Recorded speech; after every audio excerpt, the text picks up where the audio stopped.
In this video, I'm going to show you almost exactly how much you can mess up and still complete Hollow Knight's most difficult speedrunning achievement.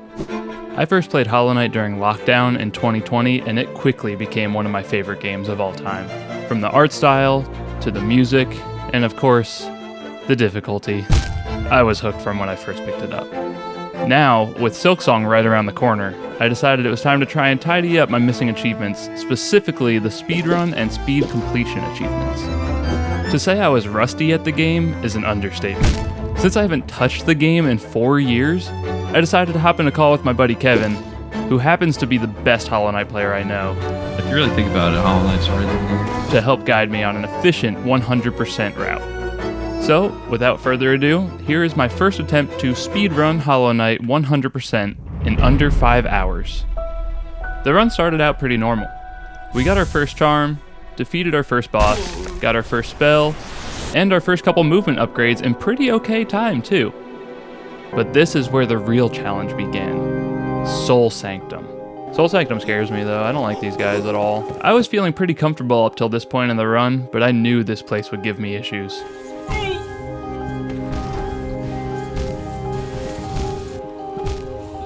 After finally making it through, I picked up Spell Twister and made quick work of Soul Master to get our second spell, Desolate Dive. What do I do now? After Soul Sanctum, I returned to Forgotten Crossroads to grab a Soul Vessel Fragment, defeat Grozmother, rescue Sly, and buy the best charm in the game.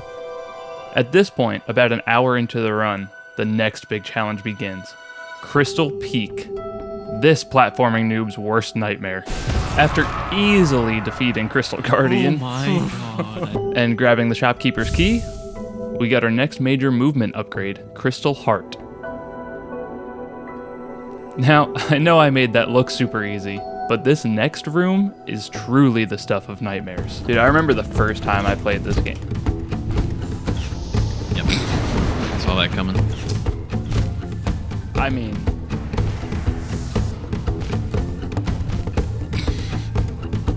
there's no way I do this in 5 hours ever in my life, I don't think.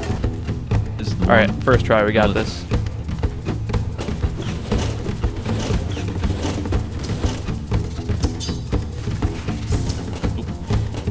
Goodbye. Goodbye, 1 health.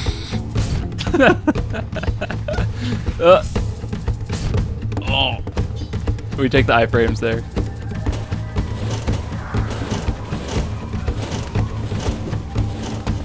Nice. I would just jump straight through these guys.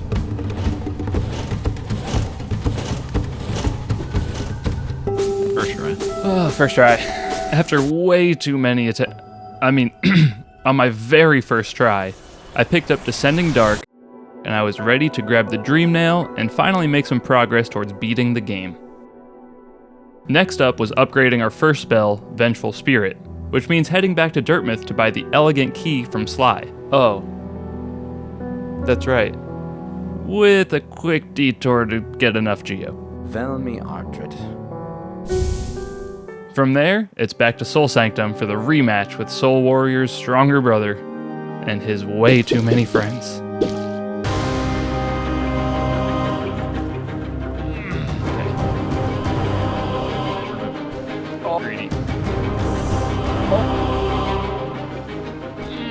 I didn't mean to do that. As you can see, I was struggling with this fight, but finally made it through and unlocked Shade Soul.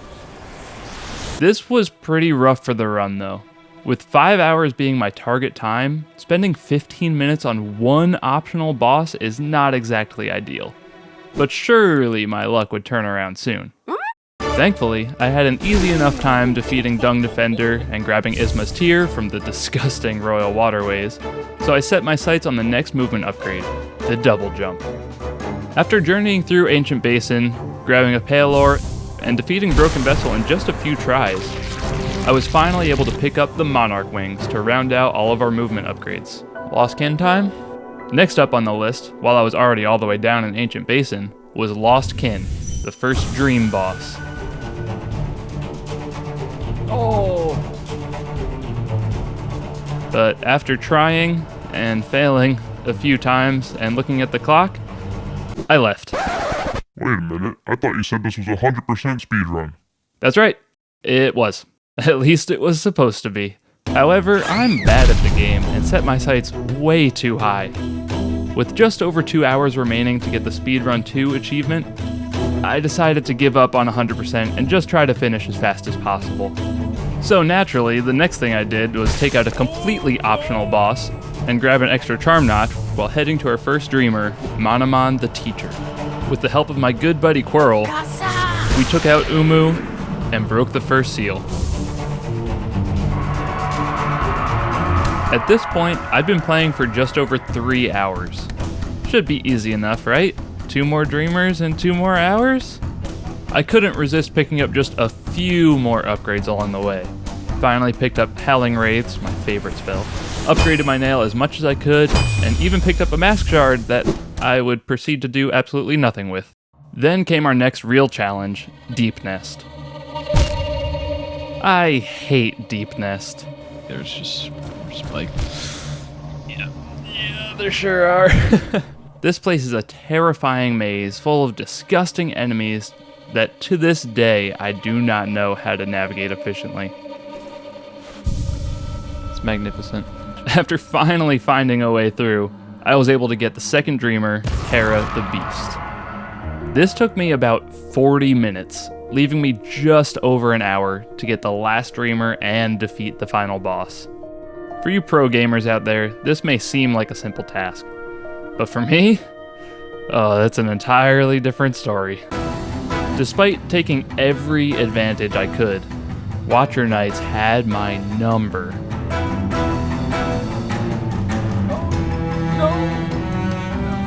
I knew I always struggled with this boss fight, but I was not ready for this to take me so many tries, especially when every failed attempt caused the timer to creep closer to our 5-hour goal.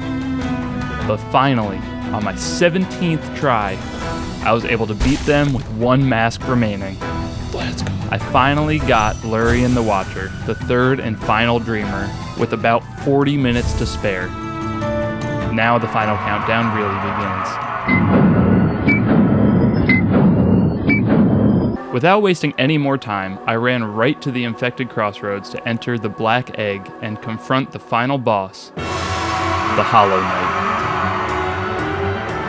I honestly think this is one of the easier boss fights, but I realized pretty quickly I had never tried this fight with only 5 masks, without Shade Soul, and with such a weak nail. In hindsight, I could have run back up to Dirtmouth and bought 2 more mask shards from Sly for another mask, but I decided to persevere and defeat the Hollow Knight the only way I knew how. I had to get good.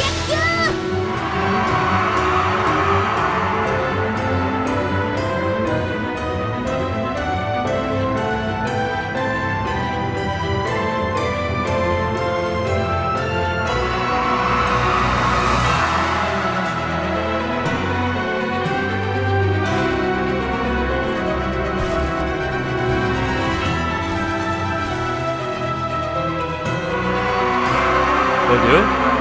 Did I do it?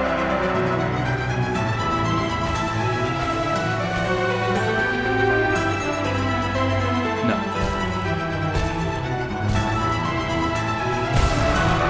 Let's go.